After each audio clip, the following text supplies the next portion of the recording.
Hey guys, welcome back to the BuzWeaver channel. And in our top stories, if not the breaking news of the day, of course, is going to be Donald Trump appears in the Manhattan court to face 34 counts or charges against him that allegedly involve him misidentifying, misclassifying business documents. Now, we all know, of course, that he paid Cohen to do his job. He wasn't necessarily specifically telling how Cohen to use the money. This is a story that goes back to 2006 and in 2016, where individuals did attempt to try to place charges on Trump, but the feds in New York said it wasn't going to happen. At best, you might get a misdemeanor, but even then, all of the individuals that were involved in it, Michael Avenatti, Braggs, all these individuals knew there was nothing really there. The point of the story, as we're going to talk about right now, is to get Trump's name in the headlines. This is political persecution, plain and simple. And we're going to get into that story, but I want to thank all of you guys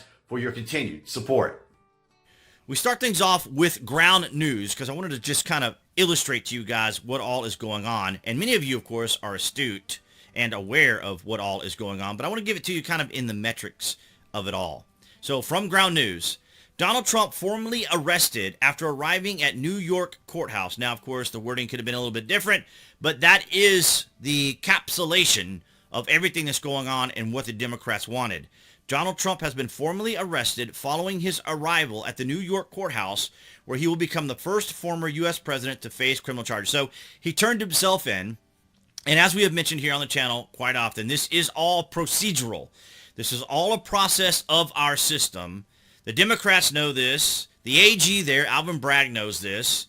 Most everyone in the political spectrum and strategists know this because the whole purpose of this exercise by the Democrats and the establishment is to paint Trump into a negative light and now, of course, to punctuate the idea that he is, in fact, a criminal when in reality he is not. An indictment is not guilt.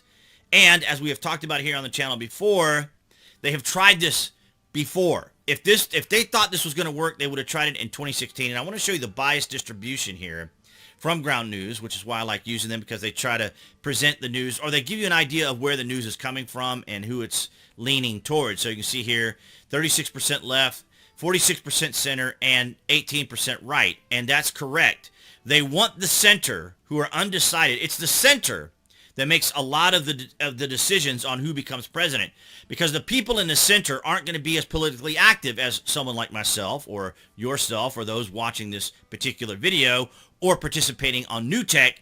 These individuals in the center aren't as interested in these particular stories or the day-to-day politics. So from Tucson News here from Arizona Live. Now keep in mind, that we're showing here reports former President Donald Trump pleaded not guilty to 34 felony charges. I don't have a list of those charges just yet. I tried to look them up in preparation for the video, but they're simply not available yet. So, New York, former President Donald Trump has pled not guilty to 34 felony counts of falsifying business records, according to several news reports.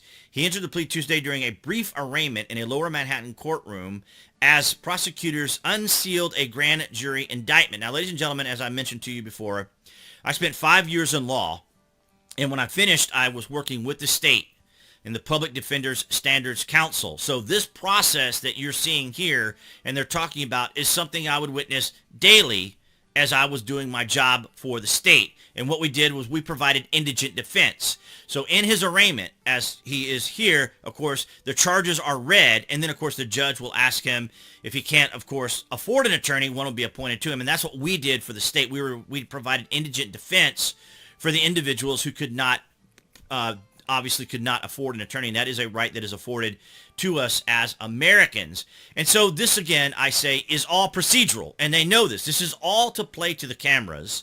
This is all to play to the political strategy that the Democrats have, and it's despicable. The Democrats have embarrassed themselves. They've embarrassed the concept of how our legal system works. They have weaponized our country, weaponized their ideology and philosophy to force it onto other people to where some people can't even speak. Trump pleads not guilty to felony charges in Stormy Daniels' hush money case, and that's what they keep saying. They keep saying hush money this, hush money that. And I'm telling you right now, if they had any particular way of pursuing this legally, They would have done it in 2016. In other words, if they felt they had a chance to accomplish anything, they would have done it in 2016. What everyone needs to take from this is the idea that the Democrats, if the Democrats really thought they could win the election, they wouldn't have to resort to these measures.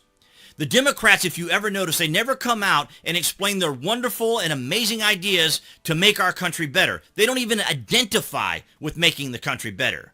They identify with this social justice nonsense that they participate in. They involve themselves in all this social justice warrior, particular individual rights nonsense that people aren't particularly interested in. They rarely come out and say, here's how we're going to improve our country. Here's how we're going to improve inflation. Here's how we're going to deal with the gas crisis. Here's how we're going to deal with the border. They don't talk about any of those issues.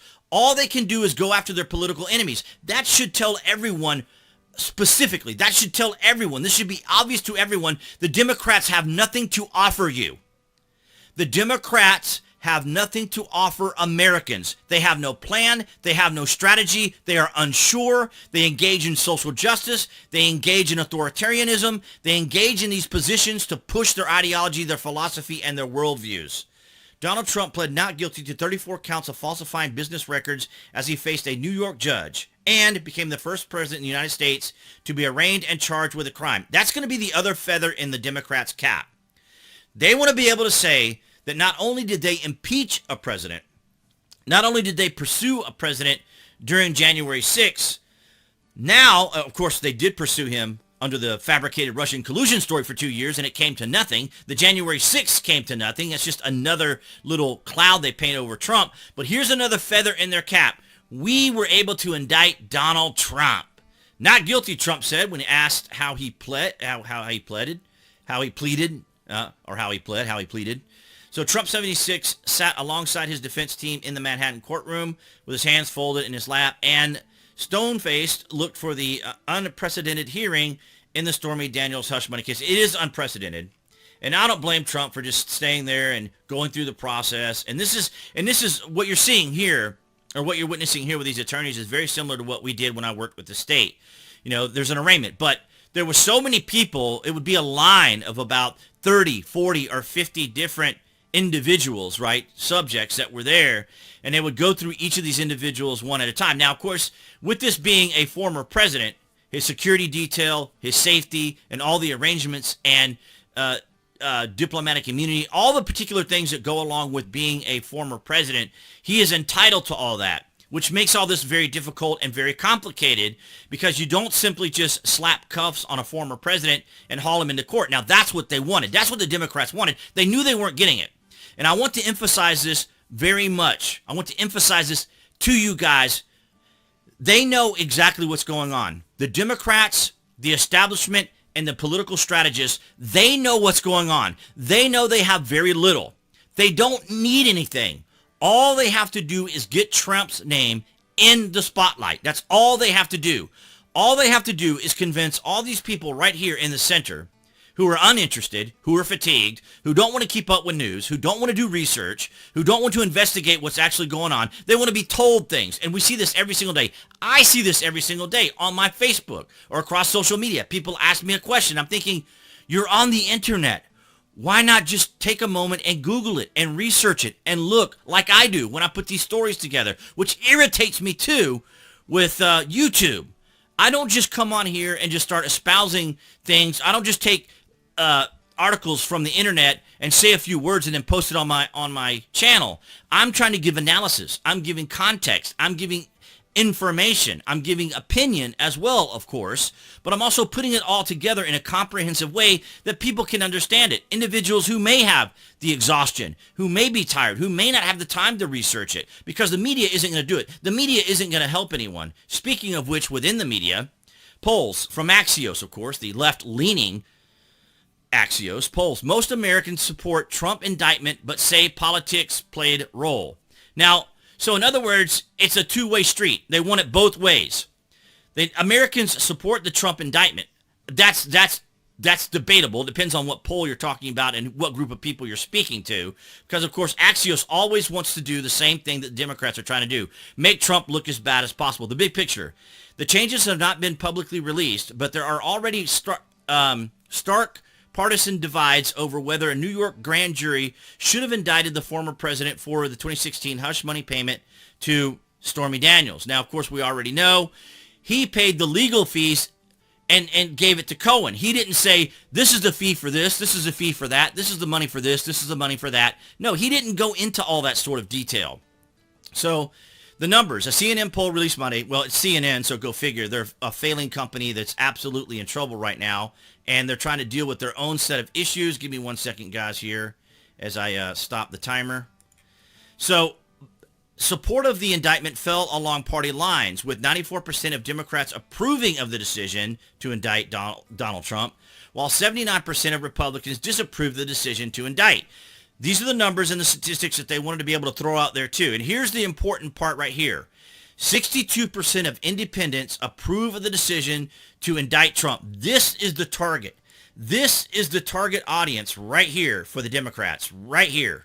The center, the independents, the middle, the undecided, the individual groups of people who go about living their daily lives, who only have maybe a few moments to capture any news and information on their cell phones, on their computers, on their tablets, however they access information in their car radio. These are the people they're trying to target. These are the people they need to convince that Donald Trump is a criminal, that Donald Trump can't be trusted. And see, the whole thing comes down to the establishment. And I say that quite often, as you guys know. But these groups of people know that they can't let Trump in, because when they sat Trump down, they said, Mr. President, here's how things are run. And Donald Trump said, no, I'm going to do what I need to do to help the country.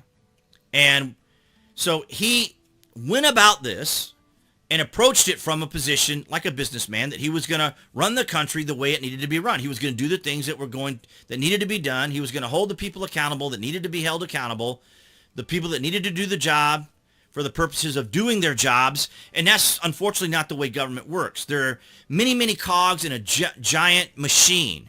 And so they have always done things a particular way. Some people say it goes all the way back to the 1900s, when the banking institutions and the major industries and corporations and businesses all started getting involved in government, subsidies, federal loans, grants, these sorts of things that go on, which is another reason why the mainstream media always tries to play up to the federal government, because many of these companies, many of these industries, many of these businesses depend on government for contracts. They depend on governments for tax breaks. They depend on government for subsidies. They depend on government for grants. They depend on the federal government for a lot of things, and they don't want to upset that balance.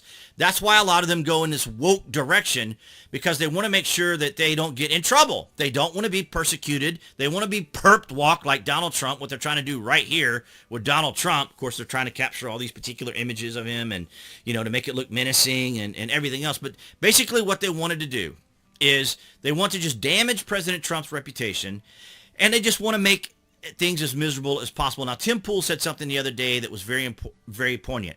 He said, government is confidence. And that's very true.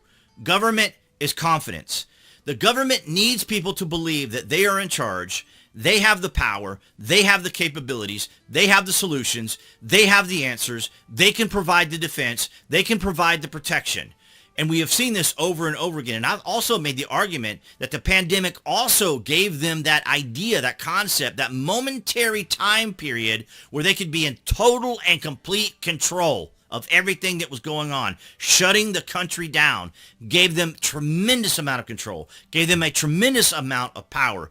And I don't want anyone to forget how Joe Biden bullied these same companies, industries, businesses, and people into thinking that if they didn't get the jab, they were going to be terminated from their jobs, lose their jobs, or discharged from the military, dishonorable discharges, these sorts of things. Now, I can't really say it would be dishonorable discharge, but you guys know that he was using a bully pulpit there in government, the authoritative position that the Democrats want to be able to control everything, anything, and everyone. This is despicable. This is despicable. The Democrats should be ashamed of themselves. It is absolutely ridiculous. But I do want to thank all you guys for your continued support here of the BuzWeaver channel. You guys have been amazing. Thank you so much. I'll go into more details about the channel on Friday in the Friday vlog, but nonetheless, appearing there on the screen, that'll be the channel icon. You guys can click on that to subscribe to the channel, as well as notifications. That way you know when there's content here on the channel. And I'll see all you guys in the next video.